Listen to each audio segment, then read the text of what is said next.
theorem is picking up traction. Of course. It's gaining traction, although I'm not being named in it. But I got sound bites here. Republicans are demanding, Mr. President, stop campaigning. Start governing.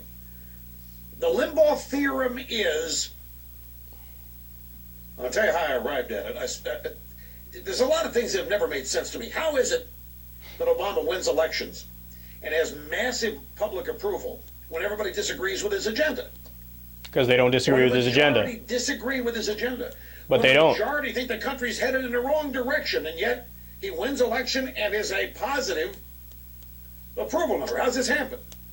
And there's only one answer, and that is that people do not associate Obama's agenda with conditions in the country. Or you're wrong on the facts. People do not associate Obama's policies with the status of the country. Or you're making stuff up. Because Obama is never seen as governing. Obama is constantly seen as campaigning. He is fighting these powerful forces that are making all these things happen. Obama's the guy. Like Obama said, when he did the stimulus and he did health care, he's not going to do anything that adds a dime to the deficit. Well, a lot of dimes are being added to the deficit, but people don't think Obama's doing it because he said he wasn't going to. So it's got to be the Republicans that are doing it. They do not blame Obama. They see, we're talking about the low information voters, and they are a majority of the people who vote, folks, and they see Obama as fighting all this stuff. They see Obama trying to create jobs. He's got his jobs council. They don't care it never met. He had a council. He talks about it. He talks about the need to create jobs. He's obviously trying. He's working very hard. That Bush created such a mess. These other Republicans don't want Obama to succeed. They don't want jobs created. That's how this is all happening. And he pulls this off by occupying this perpetual campaign position. He's not governing. And the meaning of that is he's not responsible for anything that's happening. He's still fighting the people who are responsible for it. And so Common Cause today, but again, Eric Cantor, all these Republicans are now saying, get off the campaign trail, Mr. President, start governing. I wonder where they heard that. Doesn't matter. The idea that Rush Limbaugh wants President Obama to stop campaigning and start governing. First of all, let's pretend like that's true for a second, even though it's bullshit. Let's pretend like he actually is still campaigning and not governing. The second he were to start governing, Rush Limbaugh would attack him for what he's doing. So what do you mean? What does that mean? See, this is what I mean when I say the right wing is intellectually bankrupt. They just say stupid, rhetorical, airy bullshit like that. Stop campaigning, start governing. What does that mean? What does that mean? What, do you want him to propose jobs bills?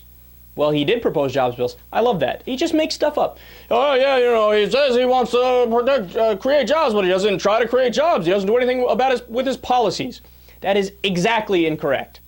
Putting aside the stimulus package, which was one round of stimulus where they tried to create jobs, putting aside the 16, count them, 16 small business tax cuts that he proposed in his first term, right?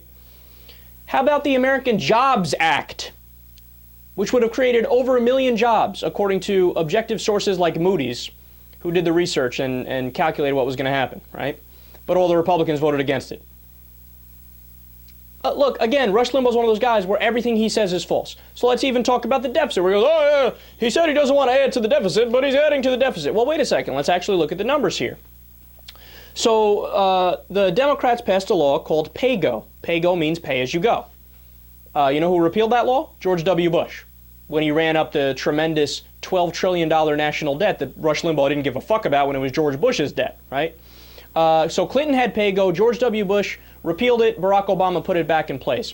Look at the rest of the amount of money that was accrued on the national debt under Barack Obama, right? Over $1 trillion of it is interest on the debt that already existed. Okay, so you can't blame him for that. Another $1 trillion of it was spending for the Iraq war and Afghanistan war that was already allocated under the Bush administration. He couldn't do anything about that.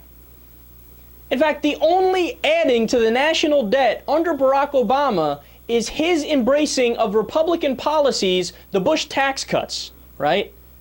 Which blew $1 trillion hole in the deficit, but Obama largely embraced, and then he caved on the $250,000 number to raise taxes there and up. He caved to $400,000 and up. So, okay, you could blame him on that.